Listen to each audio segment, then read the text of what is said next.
Hello दोस्तों, जय हिंद। उम्मीद है आप सब लोग मस्त होंगे और अपनी पढ़ाई में व्यस्त होंगे। आज आप सभी को मिश्रण का पार्ट दूसरा बताया जाएगा और इसमें आपको क्वेश्चन कंप्लीट करा दिए जाएंगे जो कि आपकी परीक्षाओं में बन सकते हैं या पूछे जाते हैं ये क्वेश्चन। तो आते हैं पहले क्वेश्चन पर और देखते हैं कि आज का पहला क्वेश्चन आपका क्या है। और ये वाला क्वेश्चन ना इंपॉर्टेंट क्वेश्चन है, ये परीक्षाओं में आता भी है। तो जरा देखिए, कह रहा है कि चावल की दो किस्म का मूल्य है 50 रुपया और एक है 60 रुपया।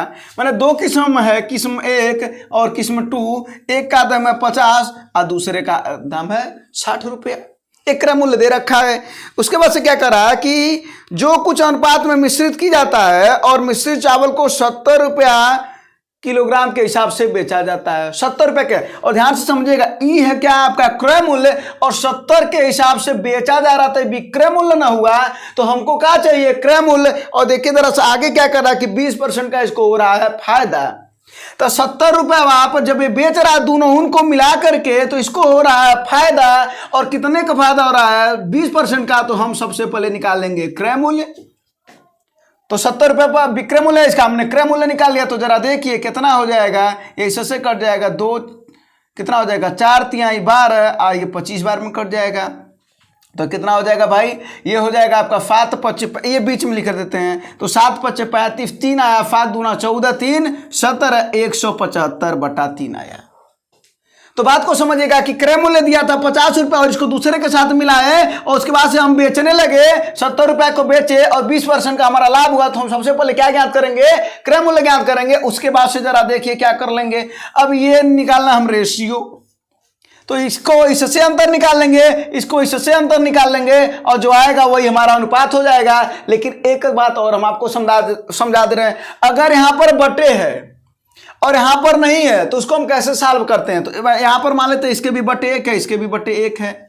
अब नीचे वाले का हम ले लेंगे एलसीएम। तो 1 1 और 3 का एलसीएम हम ले लेंगे तो कितना हो जाएगा, 3 हो जाएगा। और उसी 3 से यहां पर गुणा कर दीजिए तो जो आपका नया औसत यहां पर बन जाएगा वो देखिए क्या बन जाएगा। यहां पर हम बना लेते हैं ये पहला और ये दूसरा और यहां पर बीच में लिख लेते हैं। तो 3 का गुणा करेंगे तो कितना हो जाएगा, ये हो जाएगा 150। यहां पर 3 का गुणा करेंगे, क्योंकि 3 का गुणा करेंगे ना, इसमें 3 का गुणा कर दीजिए, इसमें 3 का गुणा कर दीजिए और इसमें 3 का गुणा कर दीजिए।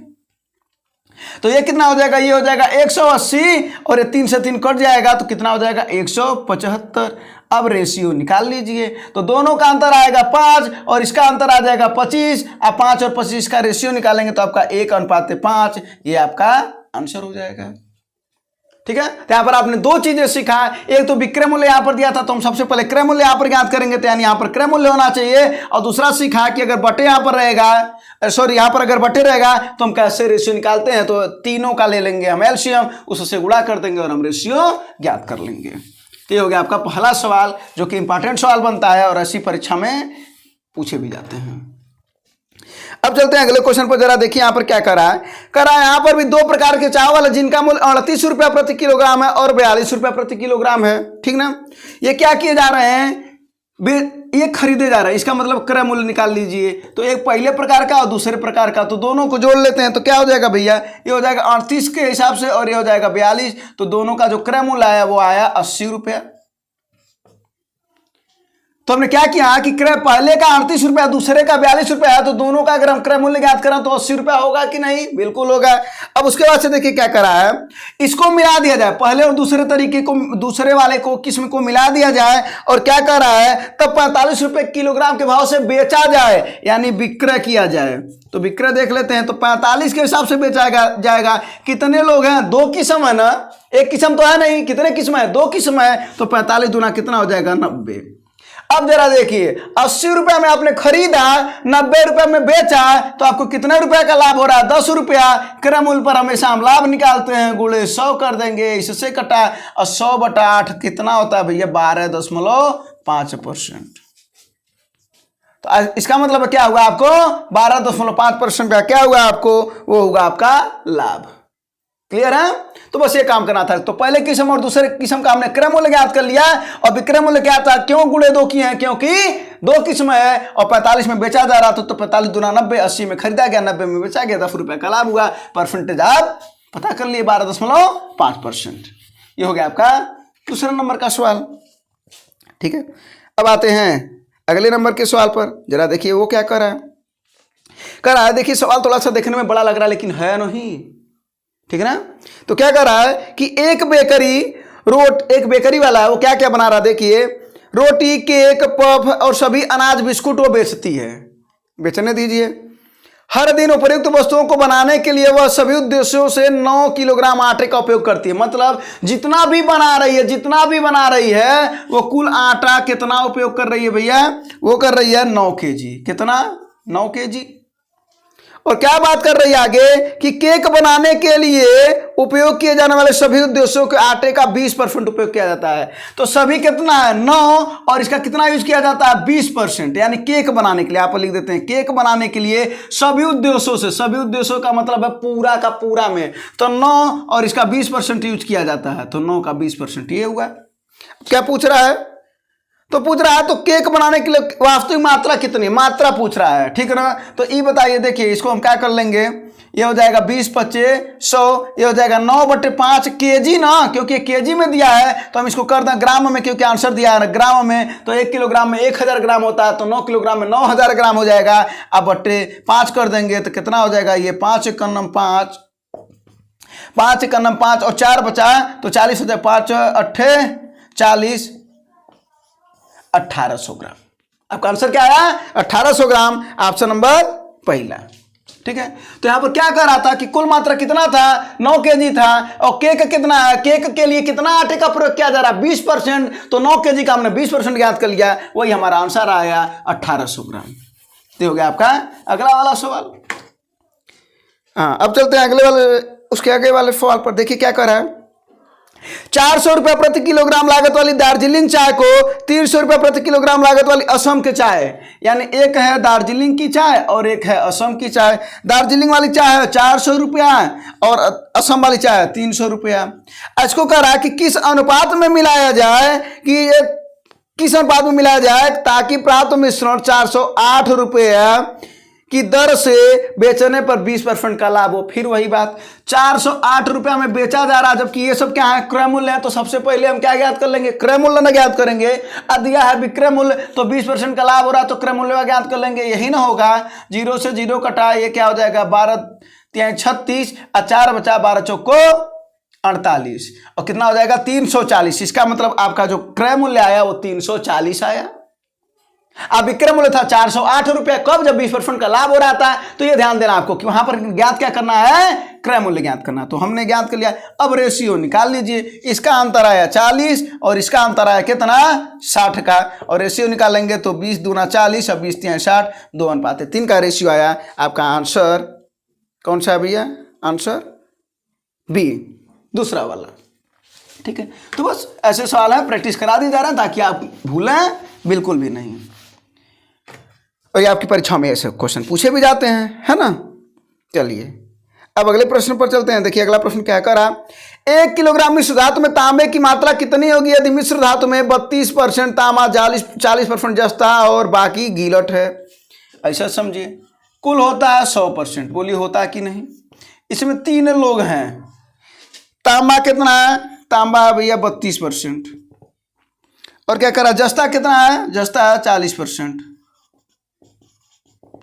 अगर गिलट कितना है तो गिलट कितना बचा है? शेष। तो गिलट कितना बचा है आपका? 40 30 70 28% बचा। अब क्या पूछ रहा है कि 1 किलोग्राम है। अब चूंकि आंसर ग्राम में दिया है तो 1 किलोग्राम माने 1000 ग्राम में पूछ रहा है। किसकी मात्रा पूछ रहा है कि बताओ तांबे की कितनी मात्रा है। तो तांबे की मात्रा 32% है ना, तो 32% निकाल देंगे हम।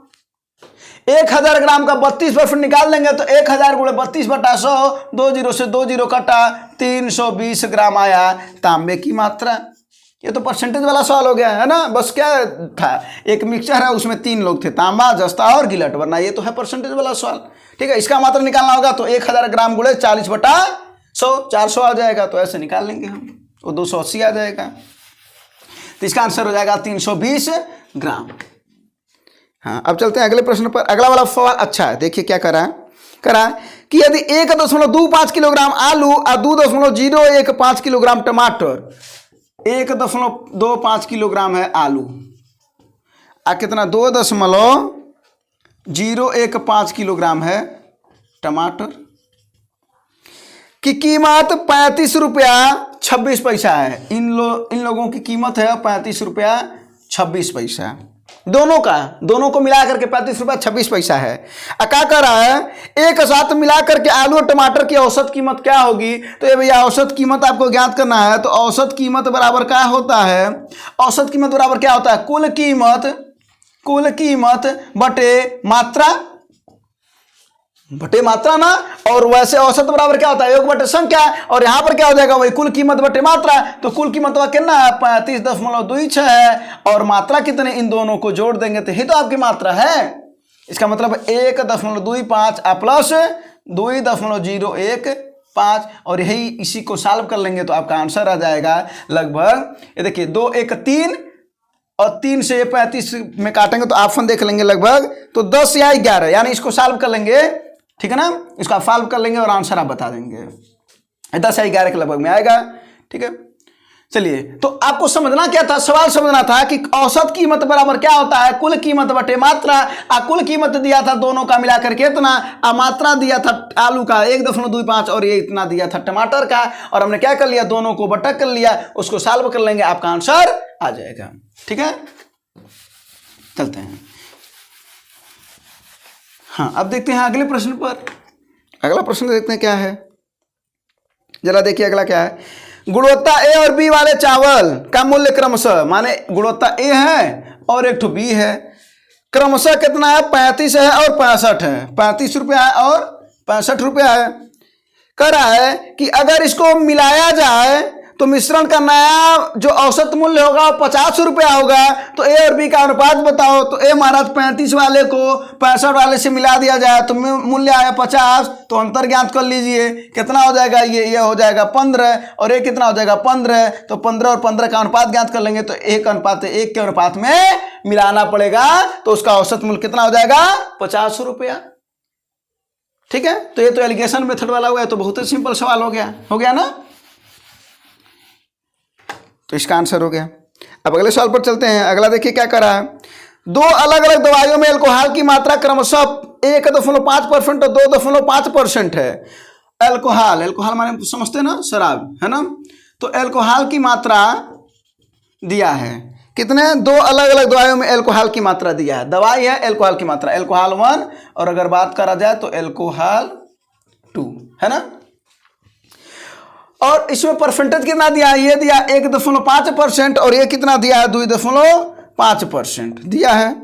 अगर इन दोनों को किस अनुपात में मिलाया जाए कि मिश्रण 3.5% हो जाए, तो देखिए यहाँ पर परसेंटेज से कोई फर्क नहीं पड़ता है। ये बस इतना ध्यान देना है कि ये कितना परसेंटेज था पहला वाला और दूसरा वाला कितना था। आज जब भी मिक्स करेंगे दोनों को, तो हमेशा हम लगाएंगे एलिगेशन मेथड।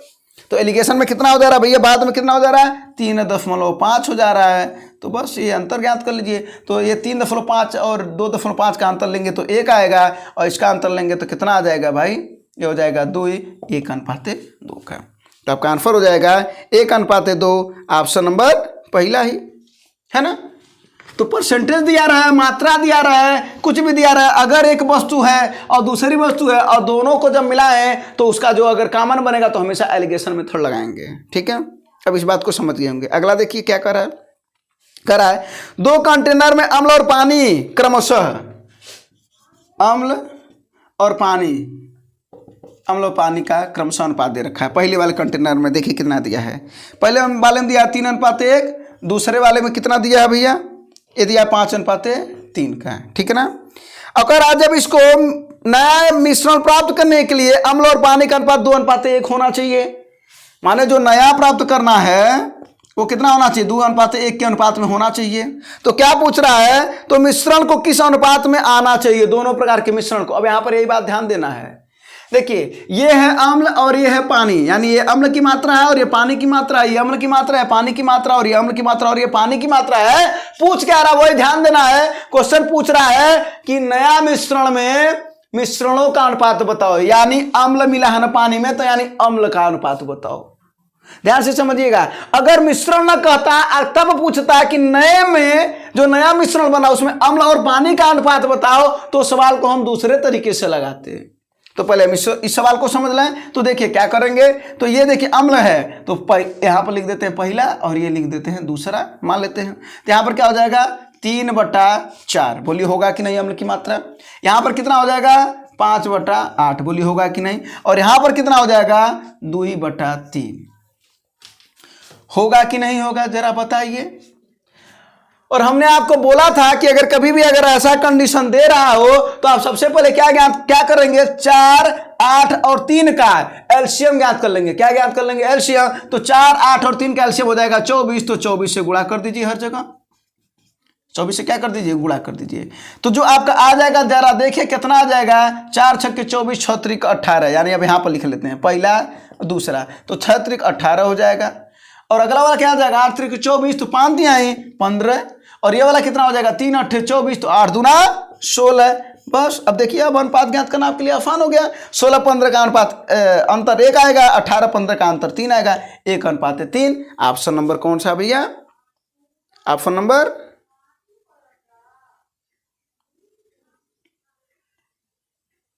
यहाँ पर कुछ गलती की है क्या, 8 दूना 16, सॉरी हाँ देखिए 18 में से 16 3 नहीं जाएगा, 2 होगा ना, ठीक है, उसके लिए सॉरी। तो देखिए 18-16 का अंतर आएगा 2, तो आंसर आपका आया 1:2, ऑप्शन नंबर पहला, ठीक है। अच्छा अब एक बात बताइए, ये तो होगा मिश्रण का, ये मिश्रण वाला पूछ रहा था, ध्यान से समझिएगा, ये मिश्रण वाला पूछ रहा था। अगर पूछता अम्ल और पानी का तब कैसे ज्ञात करते, तो जरा देखिए अम्ल और पानी का कैसे ज्ञात करते। तो यहाँ पर इसको मिटा दे रहे हैं, इसको समझ गए होंगे। अगर अम्ल और पानी का पूछा होता है तो कैसे ज्ञात करते, तो जरा देखिए पहला वाला कितना है 3/4, गुणे इसके पहले से गुणा कर देंगे, प्लस दूसरा वाला क्या है 5 कुल हो जाएगा 8, इसके दूसरे वाले से गुणा कर देंगे, ये हो गया अम्ल अनुपाते। अगला वाला देखिए 1/4 गुणे इसके पहले वाले से गुणा, प्लस यहाँ पर हो जाएगा 3/8 इसके दूसरे वाले से गुणा, प्लस ये हो जाएगा अम्ल और पानी का अनुपात लास्ट वाले में। तो ध्यान से समझिएगा कि अगर क्वेश्चन करेगा मिश्रण का अनुपात बताओ, केवल मिश्रण का अनुपात पूछ रहा था, तो मिश्रण माने अम्ल मिला है ना पानी में, तो हमने अम्ल का अलग ज्ञात कर लिया, अम्ल का अलग ज्ञात कर लिया, ये अम्ल मिल गया, उसके बाद से हम क्या कर लिए एलसीएम ज्ञात कर लिए, उसके बाद से आपने देखा ही है, ठीक है। चलिए तो इसका आंसर आपका आ गया 1:2। चलिए तो अब समझते हैं अगले प्रश्न को और देखते हैं कि आपका अगला प्रश्न क्या है। हाँ तो जरा देखिए आपका अगला प्रश्न क्या है। अगला प्रश्न देखिए क्या कर रहा है कि नमक की 2 किस्मों टी और एस जिनके क्रमशः मूल्य 25 और 35 हैं। देखिए टी और एस हैं जिनके क्रमशः जो 25 रुपया इसका दाम है और 35 रुपया इसका दाम है, और क्या कर रहा है ये 4:6 के अनुपात में है, 4:6 के अनुपात में है। तो अगर टी का दाम निकाल लिया जाए तो कितना हो जाएगा 25 × 4 अर्थात 100 रुपया, और इसका दाम निकाल लिया जाए तो 35 × 6 अर्थात 35 दूना 70 यानी 210 रुपया। मतलब समझिए कि 25 रुपया टी वाले का दाम था और एस वाले का दाम था 35, और 4:6 के अनुपात में है, तो इसका दाम हो जाएगा अगर देखा जाए तो टी का 100 हो जाएगा और एस का दाम हो जाएगा 210। ये आपका आ गया क्या, क्रय मूल्य आ गया। ये क्या आ गया आपका क्रय मूल्य। अब आगे देखिए क्या कह रहा है कि यदि इसको मिश्रित किया जाए, माने इसको मिलाया जाए और मिश्रित को 37 रुपया के हिसाब से बेचा जाए, क्या किया जाए, बेचा जाए, तो लाभ पूछ रहा है। तो देखते हैं लाभ हो रहा है कि हानि हो रहा है। अब जरा बताइए अगर हम बात करें यहाँ पर क्रय मूल्य वहां, तो दोनों का कितना निकल गया टी और एस का, टी प्लस एस का कितना निकल गया है 100 प्लस 210, बोलिए निकल गया कि नहीं 310 रुपया क्रय मूल्य निकल गया है। जब दोनों को मिक्स कर देंगे तो 4 यहां मात्रा है 6 यहां मात्रा है, तो कुल मतलब कितना हो जाएगा 4 + 6। इसको कितने के हिसाब से बेच रहा है 37 के हिसाब से, 37 के हिसाब से ना, 37 के हिसाब से। तो कितना हो जाएगा 4 × 6 = 10 370। अब जरा बताइए 310 रुपया में खरीदा और 370 रुपया में बेच रहा है, तो फायदा कितने का हो रहा है 60 रुपया का हो रहा कि नहीं हो रहा। तो 60 रुपया अब बटे 310 × 100, तो 0 से 0 कटा कितना आ जाएगा, यह आपका आ जाएगा 600/31। और लगभग में पूछ रहा है तो लगभग में कितना आ जाएगा, ये लगभग 20%। क्या हो रहा है, लाभ हो रहा है। आपको देखिए 310 रुपया में खरीदा, 370 रुपया में बेचा, तो 60 रुपए का लाभ हो रहा है कि नहीं हो रहा है? तो वही 60 जो रुपया का लाभ हुआ है वही 20% लाभ के बराबर है ना। तो यही आपका पूछा जा रहा था, तो ये हो गया आपका आंसर। तो ऐसे ही कुछ क्वेश्चन थे जो आपको करा दिए गए। अब बाकी अब जो अगले जो चैप्टर हैं आपको नेक्स्ट सेशन में मिल जाएंगे। और अगर आप चाहते हैं कि कौन सा चैप्टर बताया जाए तो आप जरूर कमेंट बॉक्स में बताइए कि आपको नया चैप्टर कौन सा बताया जाए। धन्यवाद, जय हिंद।